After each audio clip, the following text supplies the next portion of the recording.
एक उम्मीद सुनहरे ख्वाबों की जो आपने देख रखे हैं अपने बच्चों के लिए, सुनहरे कल की सूरत में। उस सुनहरे कल के लिए हम संवारते हैं आपके बच्चों का मुस्तकबिल। यूनिक ग्रुप ऑफ इंस्टीट्यूशन गुज़िश्ता 33 वर्षों से दिखा रहा है रास्तों को मंजिल, उम्मीद को रोशनी, इल्म से अमल की रवायत, बच्चों के रोशन मुस्तकबिल का जामिन।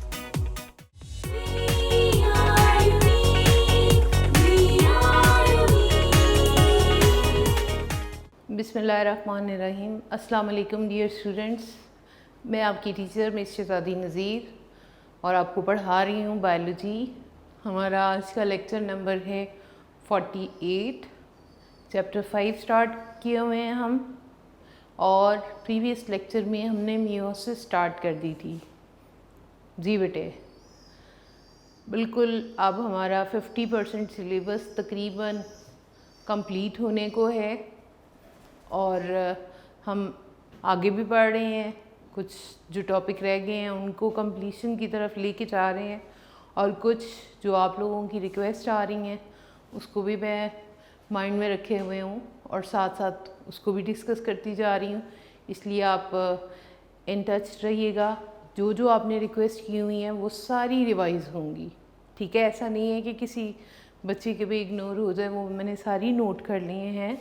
अब ये है कि डे बाय डे उनको भी मैं साथ लेके चलूँगी, ठीक है। लेकिन ये कि अब आपने इनको अगर रिवाइज़ करवाए जा रहे हैं तो अब आपने इनको बहुत ध्यान से सुनना है, क्योंकि आपके कहने पे ये दोबारा करवाए जा रहे हैं, ठीक है बेटे। और आज का लेसन पढ़ने से पहले मैं पेपर पैटर्न अगेन डिस्कस करना चाहूँगी। मे बी कि आप फर्स्ट लेक्चर में उस तरह से ना समझ पाएँ जो आज आप 5 चैप्टर्स पढ़ने के बाद इसको अच्छी तरह से देख पाएंगे। हमारा 60 मार्क्स का पेपर होता है बायोलॉजी का, ठीक है बेटे, और 12 MCQs। फर्स्ट 15 मिनट्स में आपने उसको अटेम्प्ट करके एग्जामिनर को रिटर्न करना होता है।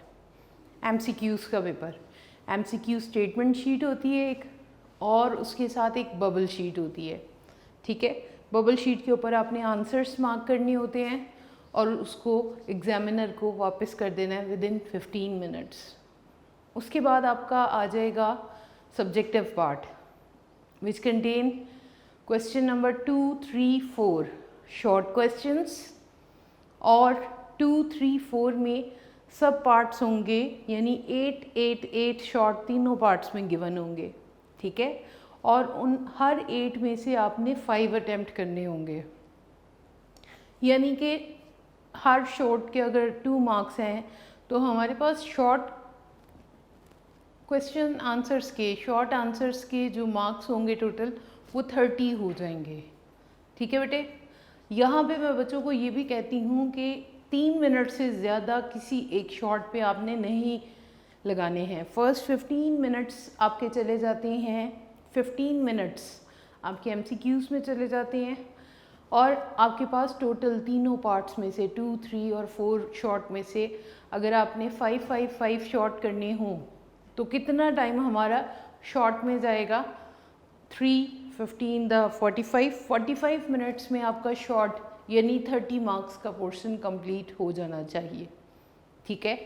और ये बिल्कुल एक अच्छी प्रैक्टिस होती है टाइम मैनेजमेंट के साथ पेपर करना। ये नहीं है कि बिल्कुल आप घड़ी को देखा नहीं और टाइम के बगैर आप पेपर अटेम्प्ट कर रहे हैं, एट द एंड आपको पता चले कि जी मेरा तो अभी बहुत सारा पेपर रहता है। ऐसा बिल्कुल नहीं हम करने देते बच्चों को, ठीक है। वॉच आपके सामने होनी चाहिए। जैसे ही शॉर्ट आपने स्टार्ट किए, यू मस्ट मैनेज कि आपने 45 मिनट्स में आपने 15 शॉर्ट करनी है। किस तरह से? हर एक शॉट को 3 मिनट से ज़्यादा टाइम नहीं देना। उन शॉट में बहुत छोटे शॉट भी होते हैं, 1 वर्ड आंसर भी होते हैं, कुछ 1 लाइन आंसर भी होते हैं, कुछ 2 लाइन्स होते हैं। नो डाउट कुछ आंसर्स ऐसे होते हैं जो पैराग्राफ की फॉर्म में भी होते हैं, ठीक है। तो उसमें आपने घबराना नहीं है। अगर एक शॉट से आपका टाइम बच जाता है तो दूसरे में इन्वेस्ट हो जाता है।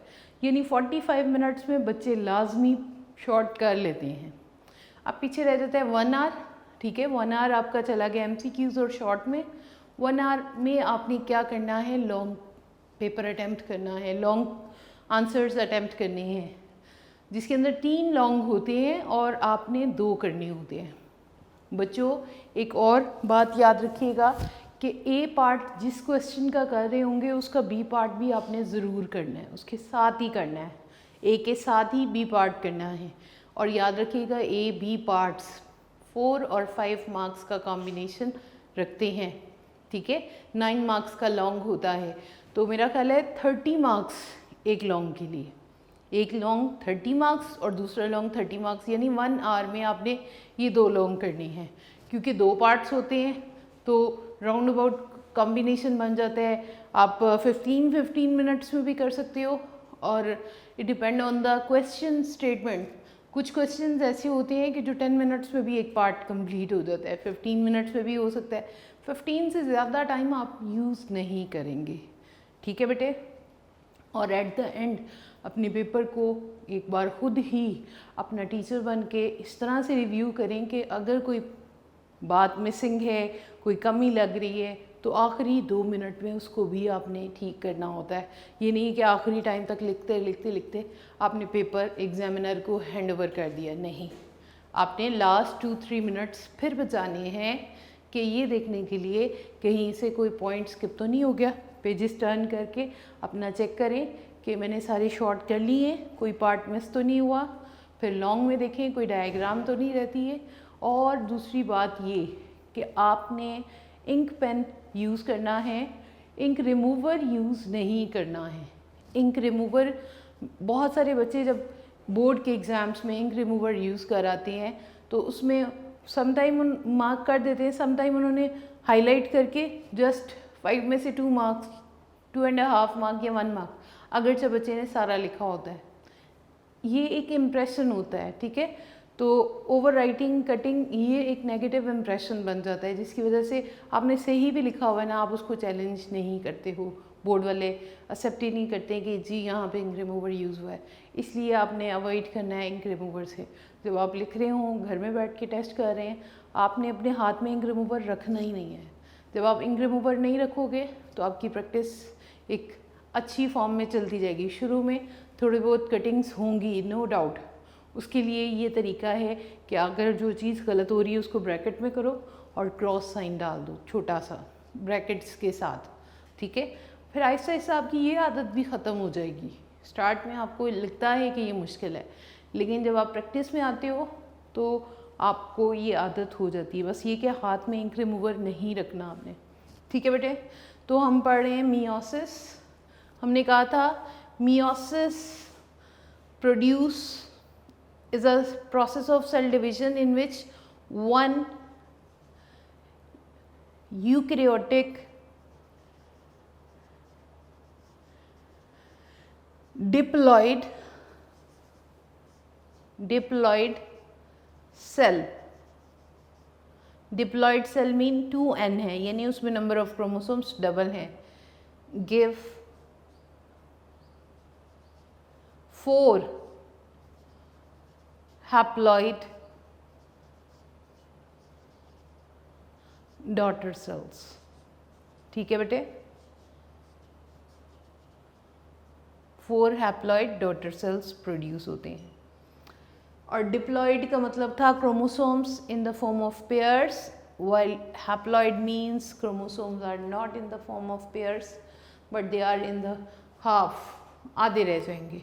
और इस प्रोसेस को ऑस्कर हर्टविग ने एक्सप्लेन किया था 1876 में। ऑस्कर हर्टविग ने डिस्क्राइब किया था। ये एक कॉम्प्लेक्स प्रोसेस है, मुसलसल होने वाला प्रोसेस है। Meiosis completes in 2 phases. Meiosis 2 मर्तबा होती है। First one is named as meiosis 1, meiosis 1, then meiosis 2, ठीक है बेटे।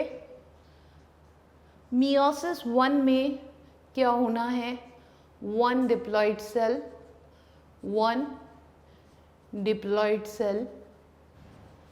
डिप्लॉइड को जहन में रखना है, क्रोमोसोम्स उसके अंदर डबल हैं, पेयर की फॉर्म में हैं, जितने भी हैं वो हाफ हो जाएंगे तो वो हैप्लॉइड कहलाएंगे। और जो हैं जितने नंबर पाए जा रहे हैं डबल हैं उसे हैप्लॉइड से, तो उसको डिप्लॉइड कहेंगे। One diploid cell produce 2 haploid cells. Overall ये काम होना है मियोसिस 1 में, ठीक है। ये आपकी बेस है। 1 diploid cell produce 2 haploid cells. Meiosis 1 again consists of 2 phases, karyokinesis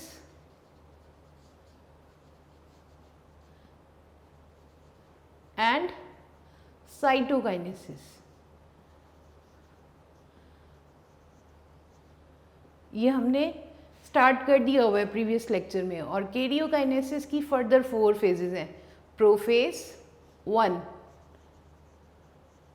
metaphase 1,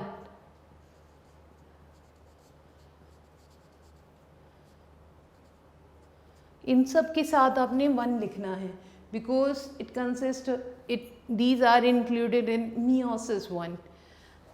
prophase 1, metaphase 1, anaphase 1 and telophase 1।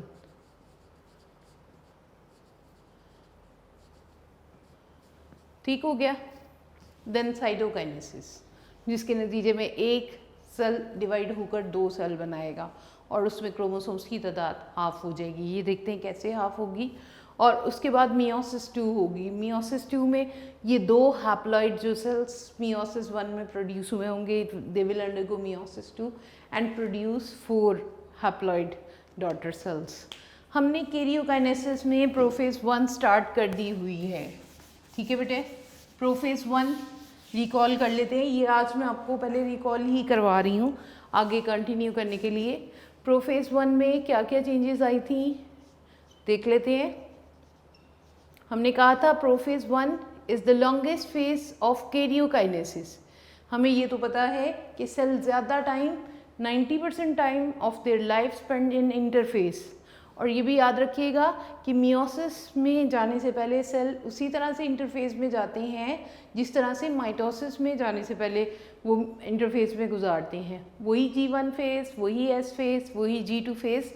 Meiosis से पहले ये वाले सेल्स जिन्होंने मियोसिस करनी है वो भी इंटरफेस में गुजारते हैं।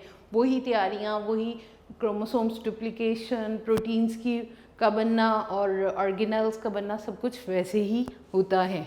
अच्छा जी, प्रोफेज 1 लॉन्गेस्ट फेज है। इसमें हमने कहा था कि क्रोमोसोम्स के जोड़े बनते हैं। जैसे ही प्रोफेज स्टार्ट होती है क्रोमेटीन कंडेंसेस इनटू क्रोमोसोम्स। पहला काम कंडेंसेशन हो गया, condensation of chromatin into chromosomes. फिर यहाँ पर जोड़े बनते हैं क्रोमोसोम्स के, जिनको हम कहते हैं homologous chromosomes. The 2 chromosomes in a pair of chromosome are named as homologous chromosomes। और जिस प्रोसेस के ज़रिए से ये जोड़े बनते हैं उस प्रोसेस को नाम देते हैं साइनेप्सिस का।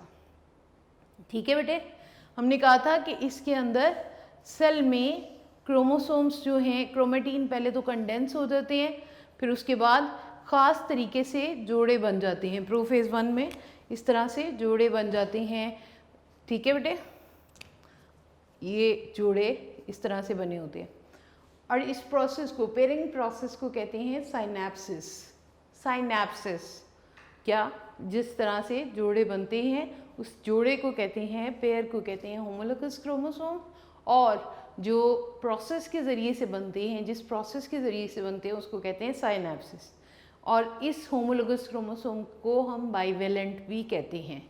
बाइवेलेंट भी कहते हैं। The homologous chromosomes are also known as bivalent and these homologous chromosomes consist of 4 chromatids, so that's why they are also named as tetrad।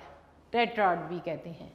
अब ये जो होमोलोगस क्रोमोसोम्स, यहाँ पे मैं आपको बता भी देती हूँ, होमोलोगस क्रोमोसोम्स ये दोनों क्रोमेटिड्स एक दूसरे के लिए सिस्टर हैं, और ये जो क्रोमोसोम है इसके दोनों के क्रोमेटिड्स जो हैं ये दोनों सिस्टर हैं, लेकिन ये इसके लिए नॉन सिस्टर है।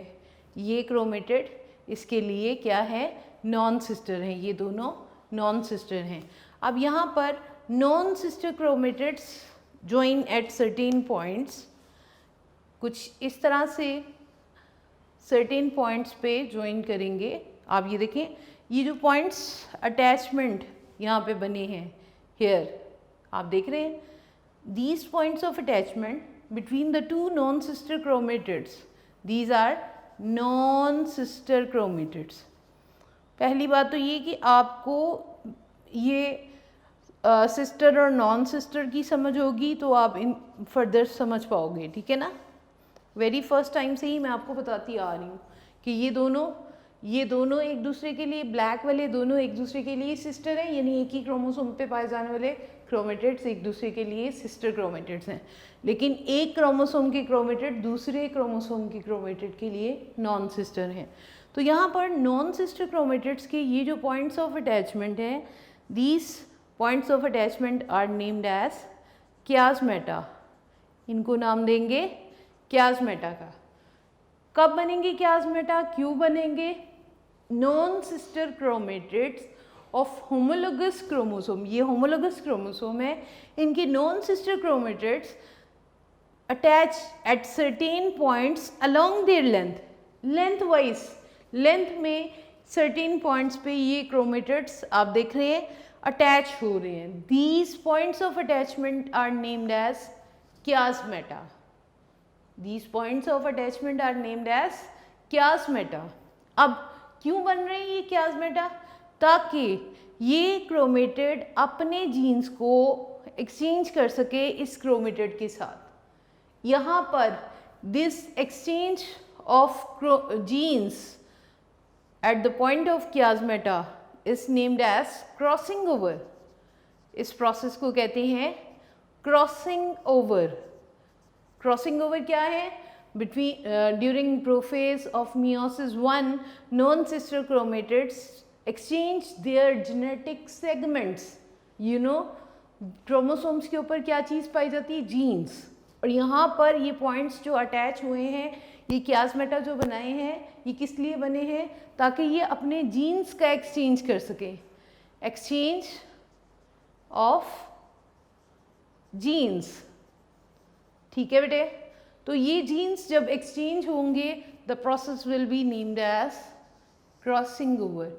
यही वो प्रोसेस है क्रॉसिंग ओवर जिसकी वजह से एक सेल में नए कैरेक्टर्स, एक इंडिविजुअल में नए कैरेक्टर्स लाने की बहुत बड़ी वजह बनता है ये प्रोसेस, एक्सचेंज ऑफ जीन्स, ये क्रॉसिंग ओवर, ठीक है।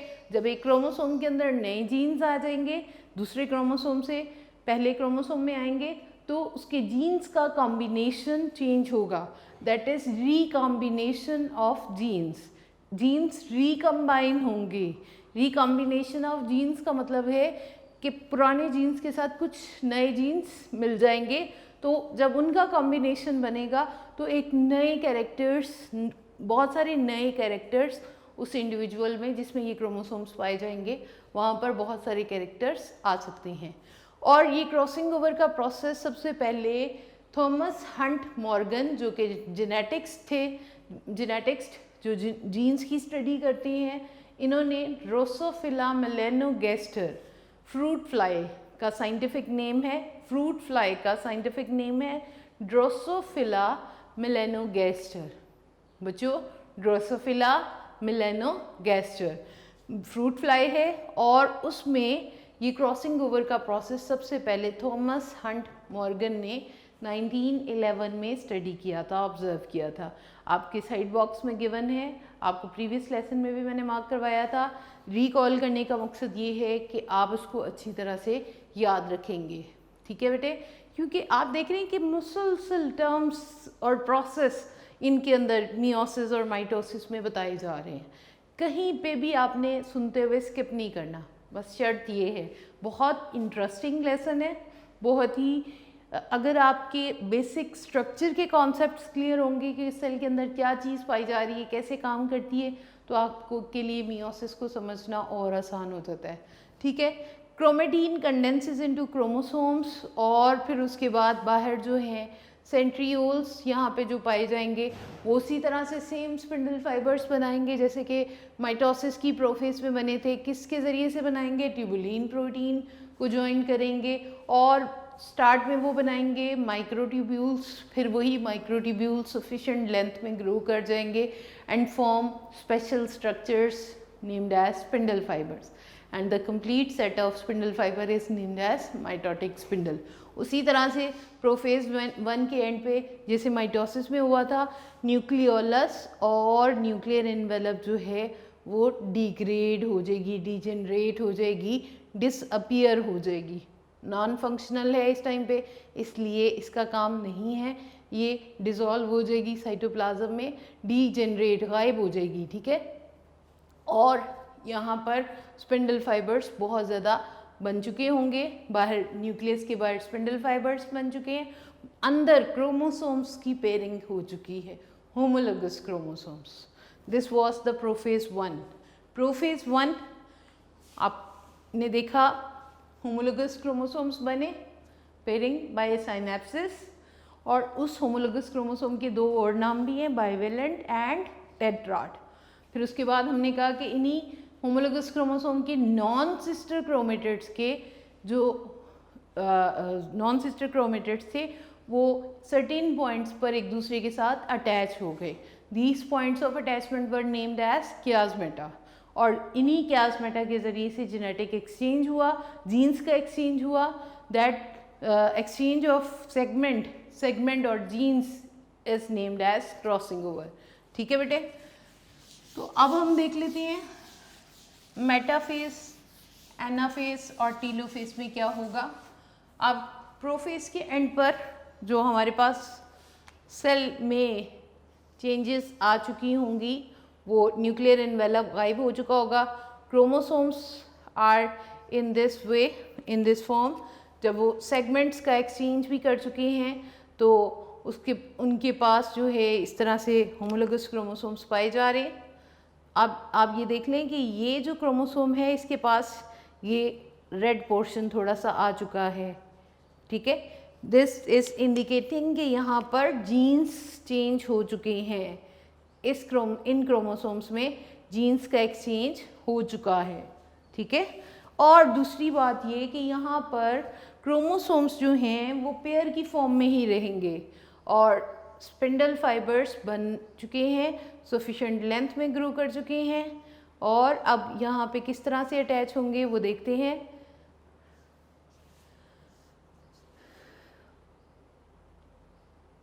मेटाफेज में वही दो काम होने हैं जो मेटाफेज ऑफ माइटोसिस में हुए थे, बस थोड़ा सा डिफरेंस है। यहाँ पे इसको मैं बड़ा करके दिखाती हूँ। Chromosomes will remain in the form of pair और ए लाइन हो जाएंगे, इक्वेटर के ऊपर आके तरतीब से पाए जाएंगे इन this way. A line up होने को कहते हैं, और इस तरह से लाइन अप होने को हमने नाम दिया था क्या? Metaphase plate. ठीक है बेटे, ये रिकॉम्बिनेंट जीन्स को भी हमने इसके साथ साथ ही शो करना है। दिस वन, ठीक है। और यहाँ पर ये स्पिंडल फाइबर्स बहुत ज़्यादा लेंथ में ग्रो कर जाएंगे और ये काइनेटोकोर फाइबर्स बन जाएंगे। अब यहाँ पर difference is here in this वे के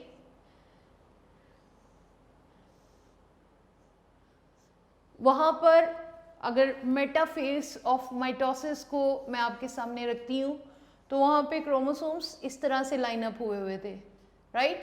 और एक ही क्रोमोसोम को दोनों साइड से काइनेटोकोर फाइबर्स ने पुल करना शुरू किया था।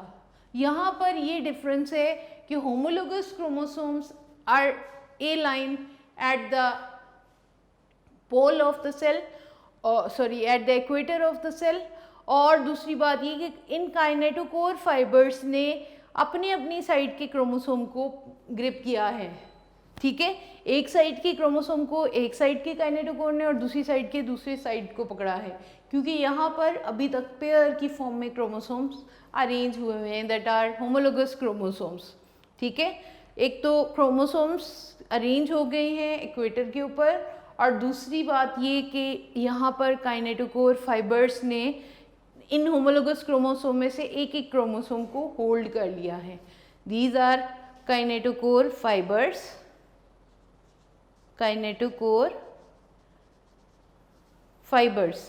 जो स्पिंडल फाइबर्स जब सफिशिएंट लेंथ में ग्रो कर जाते हैं तो वही काइनेटोकोर फाइबर्स, जो हम प्रीवियस लेसन में भी पढ़ चुके हैं, वही काइनेटोकोर फाइबर्स हैं। लेकिन अब यहाँ पर क्या हुआ है, मेटाफेस प्लेट कैसे बनी है, होमोलोगस क्रोमोसोम्स, होमोलोगस क्रोमोसोम्स और pair of chromosomes, homologous chromosomes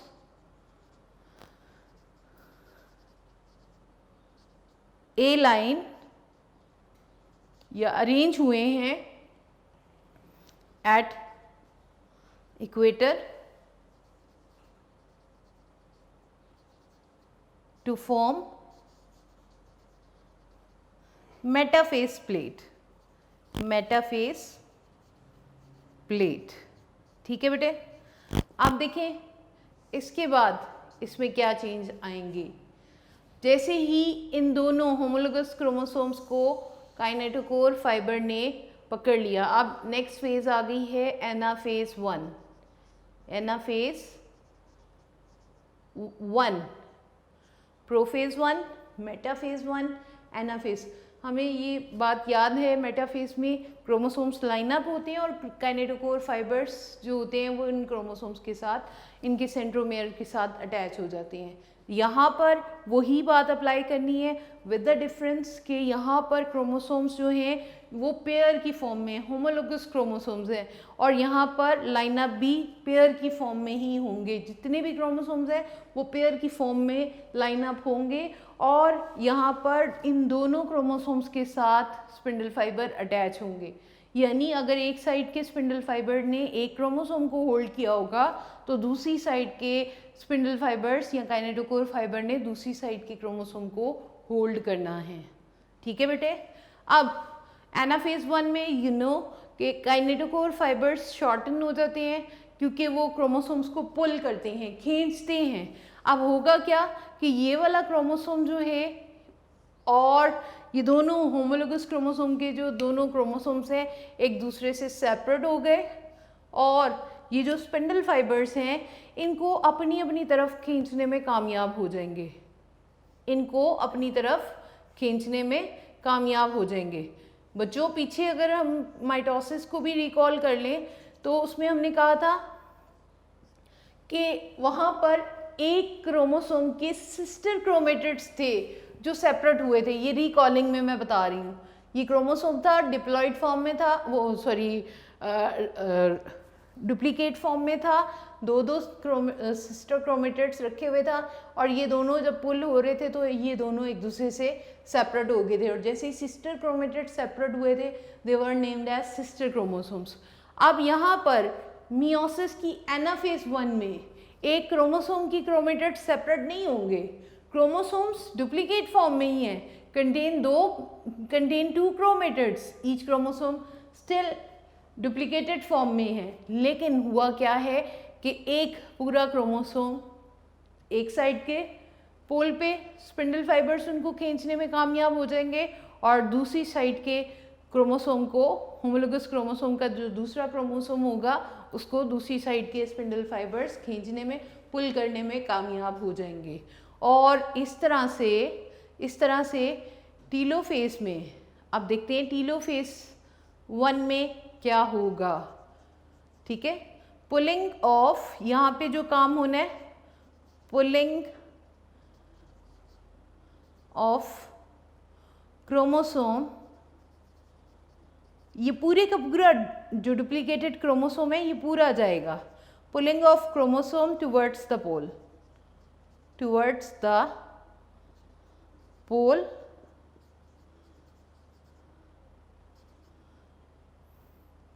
bye kinetochore fibres. ये काम होगा।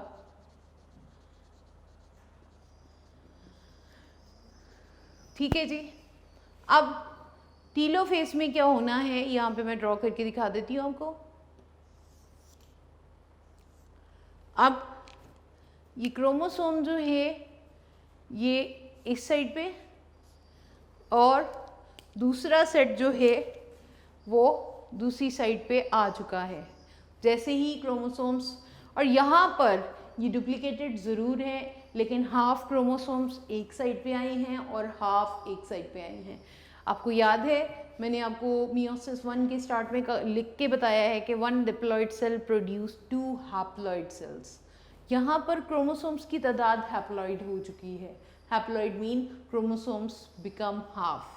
यहाँ पे आप देख लें कि टीलोफेज में पुलिंग जैसे ही हो गई है, क्रोमोसोम्स जो हैं वो पोल पे आ गए हैं, तो न्यूक्लियर इन्वेलप अपीयर हो जाएगा और इस तरह से न्यूक्लियर डिवीज़न कंप्लीट हो जाएगी।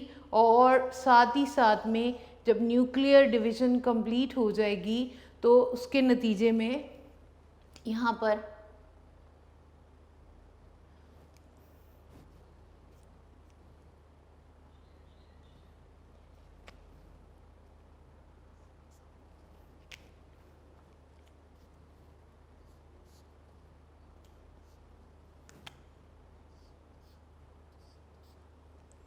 अगेन रिकॉइल हो जाएंगे इन दिस वे।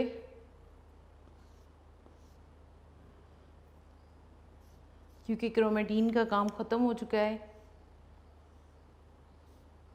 इस तरह से। अब यहाँ पर 2 हैप्लॉइड न्यूक्लियस बन चुके हैं, 2 हैप्लॉइड न्यूक्लियस तैयार हो चुके हैं, यानी कैरियोकाइनेसिस कंप्लीट हो गई है। But cytokinesis still have to complete. Karyokinesis या टीलोफेज यहाँ पे मुकम्मल हो चुकी है। Karyokinesis completed. अब बच्चों ये सेल जो है यहाँ पर साइटोकाइनेसिस करेगा। साइटोकाइनेसिस, साइटोकाइनेसिस कैसे करेगा? अगर प्लांट सेल है तो फ्रेगमोप्लास्ट के ज़रिए से, सेल प्लेट्स के ज़रिए से करेगा, ठीक है। और अगर एनिमल सेल है तो क्लीवेज के प्रोसेस से करेगा। वही सेम प्रोसेस जो हमने माइटोसिस में स्टडी किया था, वही साइटोकाइनेसिस यहाँ पर होगा और इन सेल्स को 2 में डिवाइड कर देगा। ये सेल्स 2 हैप्लॉइड डॉटर सेल्स में कंप्लीट हो जाएंगे इन दिस वे, ठीक है। और क्रोमेटीन यहाँ पर लूज थ्रेड लाइक फॉर्म में पाया जाएगा और यहाँ पे न्यूक्लियोलस भी अपीयर हो जाएगा। Cytokinesis in animal cell by cleavage furrow. Cleavage furrow यानी कि उनके अंदर एक डिप्रेशन अपीयर होता है और सेल प्लेट के पॉइंट पे, जहाँ से वो सेल को अंदर की तरफ प्रेस करते हुए 2 में डिवाइड कर देता है। और फ्रेगमोप्लास्ट इन प्लांट सेल्स, जिसमें गोल्जी वेजिकल्स, गोल्जी बॉडी से वेजिकल्स, ये कुछ खास पैकेट्स होते हैं जो कि सेंटर में फ्यूज़ होना शुरू होते हैं सेल प्लेट में और आहिस्ता आहिस्ता उसी के अंदर सेल प्लेट, सेल वॉल का मटेरियल भी पाया जाता है और वो आउटवर्ड ग्रो करता है। आउटवर्ड जैसे ही ग्रो होता है तो सेल डिवाइड्स इनटू 2 और इस तरह से प्लांट और एनिमल सेल्स 2 में डिवाइड हो जाते हैं। यहाँ पर पुलिंग ऑफ क्रोमोसोम्स ऐसे हुई है कि एक पूरा डुप्लीकेटेड क्रोमोसोम एक साइड पे और एक दूसरी साइड पे गया है। इसलिए मियोसिस 1 के नतीजे में 2 हैप्लॉइड डॉटर सेल्स प्रोड्यूस होंगे। बच्चों मियोसिस 1 के बाद सेल्स ने जाना है, ये जब 2 सेल्स प्रोड्यूस हो गए हैं तो मियोसिस 2 में जाना है। मियोसिस 2 में फ़ौरन नहीं चले जाते हैं। ये जो 2 डॉटर सेल्स यहाँ पे प्रोड्यूस हो चुके हैं, half haploid daughter cells, 2 haploid daughter cells are produced in this way, ठीक है। अब ये मियोसिस 2 में फ़ौरन नहीं चले जाते हैं। मियोसिस 2 में 1 diploid cell produce 2 haploid cells. अब ये जो 2 हैप्लॉइड सेल्स हैं ये कुछ टाइम के लिए रेस्ट करेंगे, कुछ टाइम के लिए ये 2 हैप्लॉइड सेल्स जो बन गए हैं at the end of meiosis 1, ये कुछ टाइम के लिए रेस्ट करेंगे और इस रेस्टिंग फेज को कहते हैं interphase 2। Interphase 2, what is interphase 2? जब मियोसिस 1 में 2 हैप्लॉइड सेल्स जो प्रोड्यूस हो जाते हैं वो मियोसिस 2 में जाने से पहले रेस्टिंग फेज में टाइम गुजारते हैं, रेस्ट करते हैं। That resting phase is named as interphase 2 या इंटरकाइनेसिस। इंटरकाइनेसिस, इंटरकाइनेसिस का क्या मतलब है? काइनेसिस कहते हैं डिवीजन को, इंटरकाइनेसिस बिटवीन द डिवीजन, यानी कि इंटरफेज 2 या इंटरकाइनेसिस में सेल जो नए बने हैं, 2 हैप्लॉइड सेल जो बने हैं, ये अपने आप को कुछ ऐसी रेस्टिंग स्टेज में लेके आएंगे, थोड़े से टाइम के लिए इनएक्टिव होंगे, फिर वो मियोसिस 2 में चले जाएंगे। और इसमें रेस्ट में ये इंटरफेस की तरह की स्टेज नहीं है। इंटरफेस आपने पढ़ा था consist of G1 face, S face, G2 face. यहाँ पे वो कोई भी फेस इंटरफेस 2 में नहीं होगी, कोई डुप्लीकेशन नहीं होनी है, कोई प्रोटीन्स तैयार नहीं होनी है। जस्ट ये जो 2 daughter cells, haploid cells produce हुए हैं, they will undergo rest.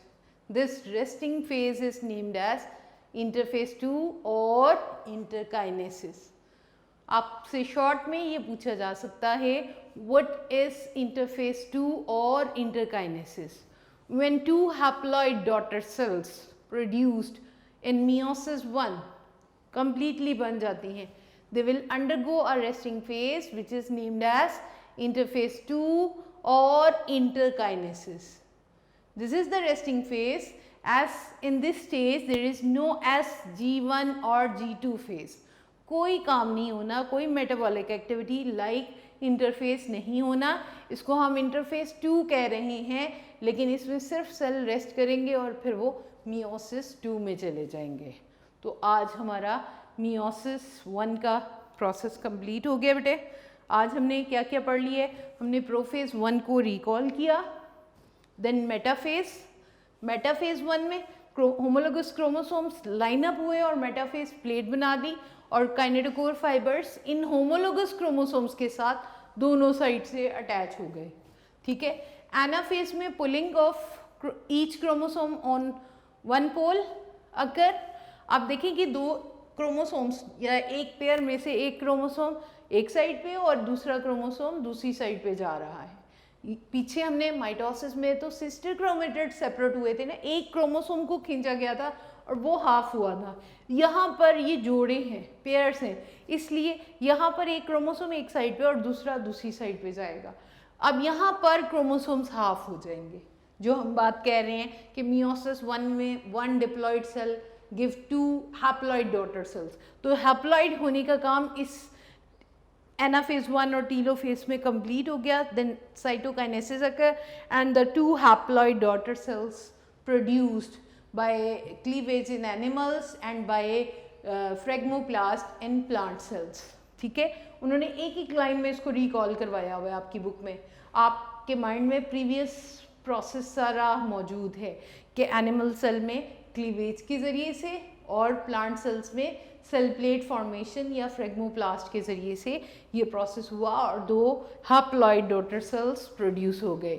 1 diploid cell produced 2 haploid cells in meiosis 1 after completion of karyokinesis and cytokinesis, as karyokinesis consists of prophase 1, metaphase 1, anaphase 1 and telophase 1। अब जब ये 2 daughter haploid cells produce हो चुके हैं, ऐसे sales जिनमें chromosomes की तादाद अपने पेरेंट सेल से हाफ हो चुकी है, अब ये रेस्ट में टाइम गुजारेंगे। That resting phase is named as interphase 2 और इंटरकाइनेसिस। इंटरफेज 2 और इंटरकाइनेसिस की डेफिनेशन आया करती है यहाँ पर पेज नंबर 97 में। आज जो हमने पढ़ा है बेटे, मेटाफेज 1 पढ़ा है, एनाफेज 1 पढ़ा है, टीलोफेज 1 के सेकंड पैराग्राफ में उन्होंने साइटोकाइनेसिस बताया है। उसके बाद लास्ट पैराग्राफ है 97 पेज का, उसके ऊपर इंटरकाइनेसिस की डेफिनेशन, इंटरकाइनेसिस और इंटरफेस 2 की डेफिनेशन गिवन है। Please mark it and highlight it, ये एग्जाम्स में आती है। After meiosis 1 both haploid daughter cells enter a period of rest known as interkinesis or interphase 2. The interphase 2 is different from interphase of mitosis and meiosis 1. There is no S phase and so there is no duplication of chromosomes during this stage. यहाँ पर S phase नहीं होनी है, सिर्फ ये दो daughter cells जो बने हैं मियोसिस 1 के नतीजे में, ये मियोसिस 2 में जाने से पहले रेस्ट करेंगे। ठीक है बेटे, ये शॉर्ट है, इसमें से एक शॉर्ट है, बाकी ये सारा लॉन्ग का हिस्सा है। मियोसिस 1 लॉन्ग क्वेश्चन आ सकता है, एक्सप्लेन द मियोसिस 1, तो आपको you will start from meiosis 1, karyokinesis, prophase 1, metaphase 1, anaphase, telophase 1, then you have to describe the cytokinesis और इसके बाद आप ये बताएंगे कि ये दो डॉटर सेल्स बन चुके हैं। अभी हमारे 4 सेल्स बनने हैं। मियोसिस में हमने पढ़ा है 1 cell give rise 4 haploid daughter cells. Meiosis 1 के एंड पर हम ये देख चुके हैं कि 2 हैप्लॉइड डॉटर सेल्स प्रोड्यूस हुए हैं। 2 हैप्लॉइड